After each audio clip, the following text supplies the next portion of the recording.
The Jazz season starts tonight. What are you excited for? PK, a lot of sarcasm. A lot of sarcasm. I'm excited for the Utah Mammoth, Christopher says. Steve says, I'm excited for the Mammoth.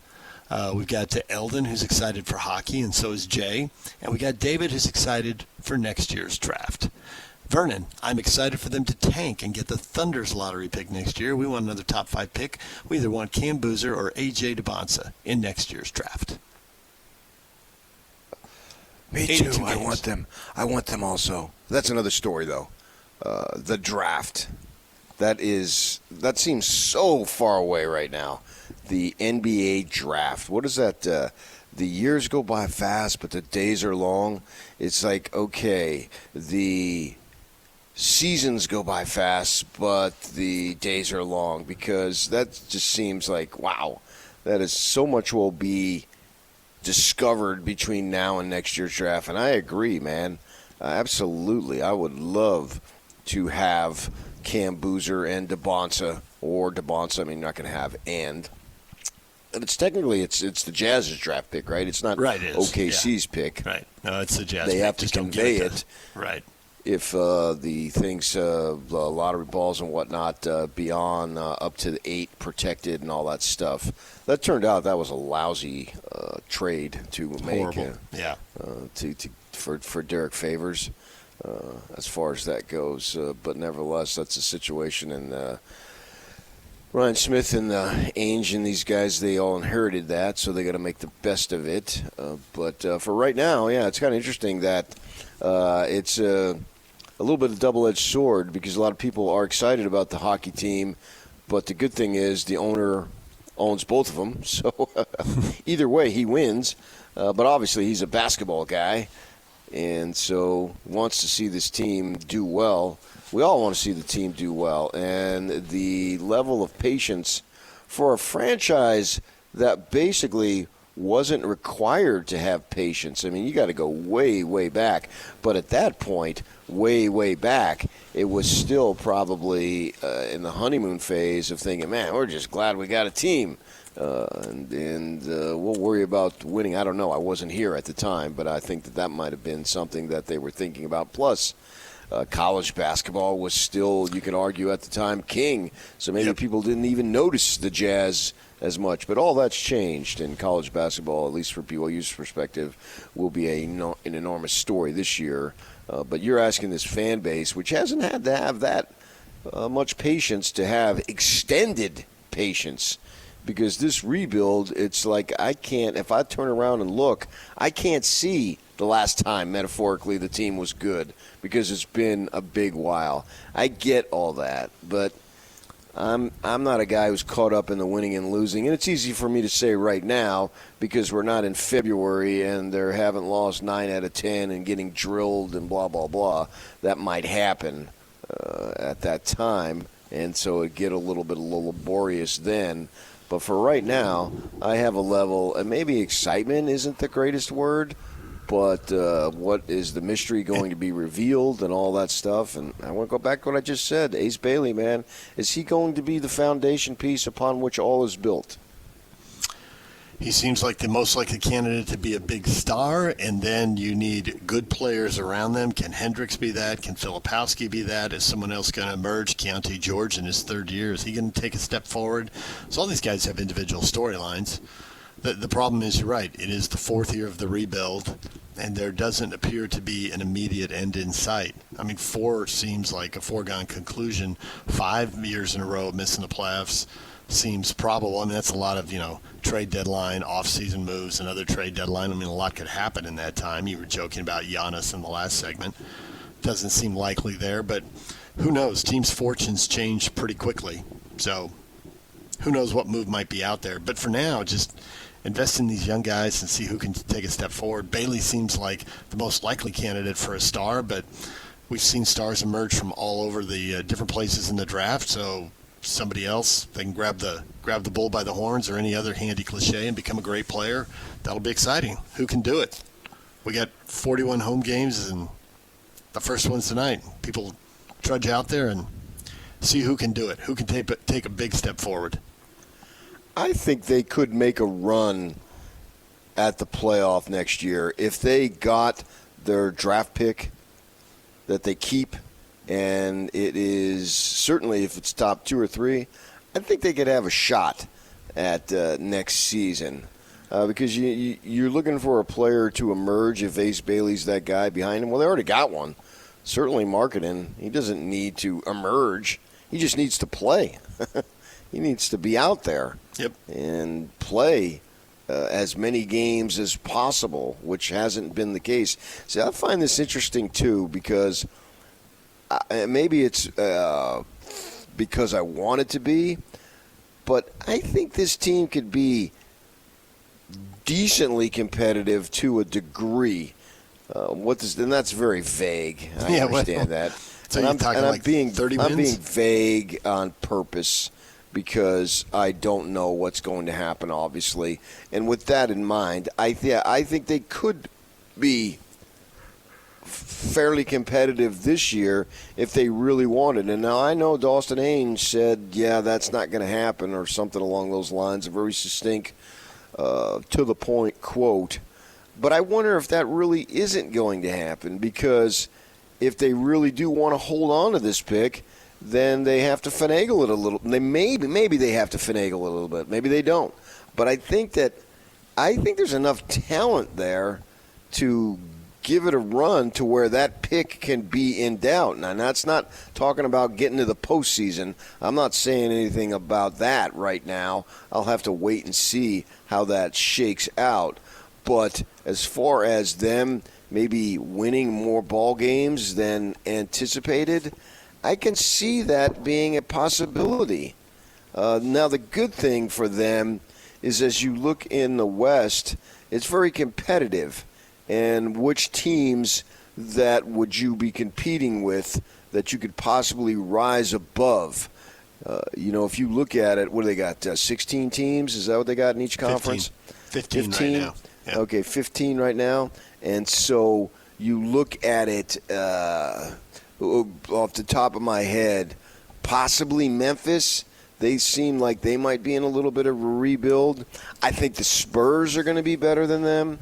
What's going on with the Kings and Portland and Phoenix. And that's probably about it. You always got the Pelicans over there because you never know about Zion and what he's going to do. He hasn't exactly been an Iron Man, obviously. But I see a lot of teams that are at least decent and got veteran players to where just by nature, the nature of them having veteran players can be better than what the Jazz do if the Jazz go to the point of being exclusively young.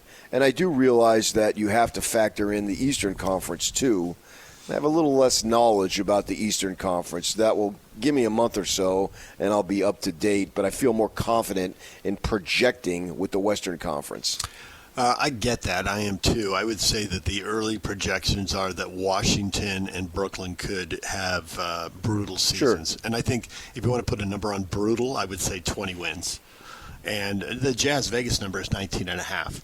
So I think early in the year, people look at those three teams. But to your point, there are teams that have a chance to be okay and win 35 or 40 games, but they have a couple injuries, they have a little dissension, something goes wrong, and they fall apart. And it happens every year. Every year there's somebody you think that's a playoff team, and then they're nowhere near the playoffs.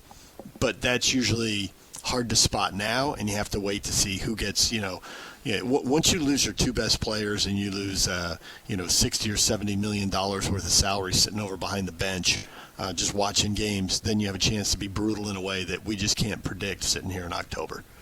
But by January, it's pretty clear, they're going to be awful. The Sixers are a team. If they're healthy, they could be really good, but they're never healthy. So how not healthy are they going to be? They chose to tank last year, and nobody saw that coming. So who's that team this year? Yeah. Or teams, plural. And with Austin saying what he said, two things. You got to take him at his word, and then you got to hold him accountable for his word. That's the way this works, right? This is pro sports here. Accountability. They talk about that a lot, as they should, because these players are getting paid enormous amounts of money, and for fans, it costs a fair amount of money to go see them play. and it takes time out of your life to follow them, and you got a lot of folks who are invested emotionally.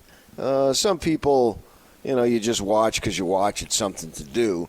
But in our town, in our community, in our state, and even in our region that extends beyond the boundaries, there's so many people that they're not necessarily watching them just because it's something to do.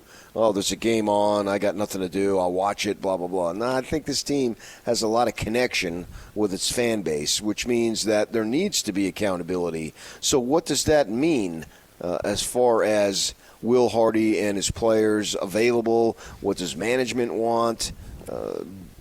Because they could – we're just talking about the 8th pick here. We're not talking about the play-in. We're not talking about the top 7. At least I'm not. I'm talking about them having an opportunity to possibly lose this pick. And I know they don't like to talk about it, right, because that means in order to keep the pick, you got to lose. And you may have to lose on purpose.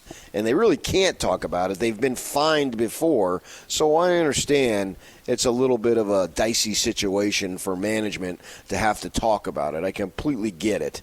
But at the same time, they know what's at stake here and what's available. And Austin Ainge can probably tell you not only this year's June's class of what would be 26, he could probably tell you 27 and 28 too. Because these guys don't leave any stone unturned when it comes to all of these things, right? It's swirling around in their head and probably on the grease boards in their offices and all that stuff. So what does that mean as far as if they were to lose that pick, how big of a blow would that be? And if they get that pick, and if they get it high, and you've got a couple, at least 2 or 3 players up there, and then there's always surprises too that factor into it, right? That you're not really sure, because this is not an exact science. So there's a lot at stake, and that could play in. It won't play in for worse, because if it's for worse, it'll take care of itself. But if it's for better, what do they do there as far as that goes? Because there's some talent on this team. It's not like it's devoid of talent. It may be raw, it may be too young to win, but nevertheless, there's still talent. I think they're really counting on it's too young to win. I think there's a reason that they moved 3 veterans and really didn't get very much back. And it's because they wanted to be young enough to keep that pick while still playing hard and trying hard and all those things, and counting on the fact that the youth will get them beat. And, the funny thing is that, and I'm sure you factor this in, and this is kind of a wild card in the whole thing, is like, how many nights, if you're playing against these other teams, we can sit here and say, well, this team has this player, right, and they got this level of talent. But, man, guys just don't play that many games, and how hard do they play? If you're playing hard, and if your guys are playing not 82 games, but 70 or 75 games, and other people are playing 60 or 65 games, there have been a lot of nights that teams are on long road trips, and they come through Utah, and it's like, hey, we got to give our guys nights off. It's elevation. This is more wear and tear on their body, and guys just don't play. I'm sure every fan listening can think when they went to a game and the opposing team's star, or at least starters, or if not the star, didn't play.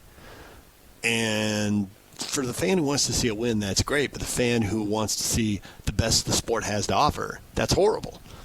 But it happens here quite a bit, and then that makes a game more winnable. If you're playing your best guys every night and you're playing hard, you're going to pick up a few more wins.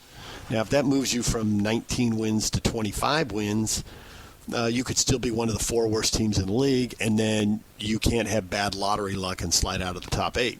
But to your point, PK, not talking about the playoffs, not talking about just like, but what if they were good enough to win 29 or 31 games? They had a 31 win season here a couple of years ago, and they drafted what did they draft? Cody Williams. Did they end up falling into the 9th spot, I think? Yeah, he was like 9 or 10. Yeah. So a few more wins, and then bad lottery luck moves you out of the top 8. And we know what Austin said, and I think we all appreciate what Austin said. But if the team overachieves and a few other teams underachieve and you have bad luck, you might lose the pick. So it'll be interesting to see how this works out. But I do think they just didn't get much for the veterans they gave away. And partly that's the market now, and the teams don't have a lot of cap room, and they don't dare go over the second apron and all that stuff. So, as Austin said, the contract becomes more important than the player's talent. Because I'm not so worried about them not getting back because right, but that keeps the team Jordan Clarkson didn't play. Yeah. So they didn't need to get anything back. Right, but if he didn't do a whole lot. Only Collins did something. Right, but if he and Collins had played more, they would have won more than 17 games. Yeah, I know, but that's sort of a wash. If you didn't get back the talent that left, but the talent wasn't playing, and you got back lesser talent, you're sort of in the same spot. So I'm expecting the same level of contribution from the vets, save Kessler and Markkanen. I don't put them in that category because they weren't given away. The guys now Collins had a nice season, granted, and he should help the Clippers. I think that's a nice pickup by them. But the other guys didn't really do a whole lot. Seemed like Sexton and Clarkson didn't play, and so with that in mind, whatever you got back, it didn't really matter because they didn't play a whole lot. So I can actually argue the guys that they got back, a Kevin Love and a Kyle Anderson and a Nurkic, would actually give them more. They may not be individually more talented, but those guys barely played. And so with that in mind, if the three players that I just mentioned just are out on the floor setting picks and moving the ball and rotationals, they would actually give you more than what the other guys got, even though they're not as good or individually more talented because they were, if they're available. So that's where it gets intriguing to me. And I don't have any doubt about playing hard. I mean, there's just too many young guys here. If you're a young guy and you don't play hard, something is really, really off because you got the chance of a lifetime here, man. You've got an opportunity to seize playing time and then put up stats, and let's face it, that all equals money. And that's what this thing is about. These kids, when they were 8, 9 years old and all the way up, maybe in college a different story, they didn't play for money. Well, now they're playing for money. And I know some people like to put the money aside, but that's bullcrap because that's what they're doing. And they have an opportunity to make generational money here for sure. So I have no doubt that they'll play hard, which could lead simply to getting a few more wins than you want. But at the same time, have they decided, because they can't really talk about it, but have they decided that if they lose that pick, it's devastating to the grand scheme? I don't know about that. That's an excellent question. See how and I think that I think what Austin would say, and then it would be up to everyone to decide if he felt like he had to say that. Sometimes when you're in charge, there's some things you have to say and some things you can't say. Right. And so even if he said it, then every listener would decide for themselves whether that was 100% true, 80% true, 40% true, whatever. But his point has been the amount of development that they could get from the number of young guys. If they get that, and that leads to enough winning to cost them the pick, it's more valuable to have whatever it is, 2, 4, 6, 8 young guys improving and playing great and paying off than it is to have a bunch of guys who are bad picks failing and get one more good player. Now, exactly how much he believes that and what specifically does that look like after we've seen it for a year? Hey, this guy played hard and won him some games, but I still think his ceiling is he's like the 8th guy in the rotation. That's as good as he can be, right? Whereas if you have a bunch of guys, you look at them and think, man, they drafted 6 guys who can start in this league, and 2 of them might be all-stars. And I think Austin would tell you, hey, if you got that level of development and you lose a pick, who cares? I mean, you got it, right? You got starters, you got stars, you're on your way. If you can see that, guys, and they don't even necessarily have to do it this year, but if you could just see the progression and think they're going to be there in another year, 2, whatever it is, then you can live with losing the pick. And in the short run, Jazz fans, justifiably, would scream if they lost the pick. They would just scream. But if these players are good enough, in the long run, you might be okay with it. Although in the short run, it would hurt. I don't think there's any doubt about that. But in the long run, you might be okay. I mean, and what do they do between now and then to safeguard that? And there's a couple of things. There's several things they can do to safeguard if they should lose that pick. as far as getting another pick. You know, when Austin's father came here, they didn't have a whole lot. Well, then he makes a couple of trades, and all of a sudden you get Kessler, right? And he looks like, what was he drafted in the 20s? For some reason, I want to say 22. I think you're double right. check it. But Yeah. they didn't have that available, and we thought, oh, this is snooze. Well, no, they made that, and they got that, and then they end up getting a player who's had some promise. So what can they do to, if they should be on the track to lose it, can they figure out something to recoup something out of the draft, and then they end up getting a player or another pick down the line or whatever it might be to have that, you make up for that. That's a lot of stuff that can go on. And that's all stuff that has to be sorted out by watching games. How good are they? You know, and how many games does Markkanen play? He's missed games because of injuries, and he's missed games because they've been tanking. Right. How many of those games were purely tanking? How many of those were injured? Because if he's healthy enough and he goes out and plays 70 games, which might be his career high, I'd have to look. But if he did that, how much is he going to give him? How many extra wins is that? Versus if he plays 40 whatever games, I think it was 47 last year. If he plays 47 games, you know how many do they lose? And I think you're right about somebody like Kyle Anderson. Man, the tank's not empty. There's something there. He's going to help them win a couple of games. Now, is he going to play in the fourth quarter? Are they going to go with the young guys? What is Will Hardy going to decide?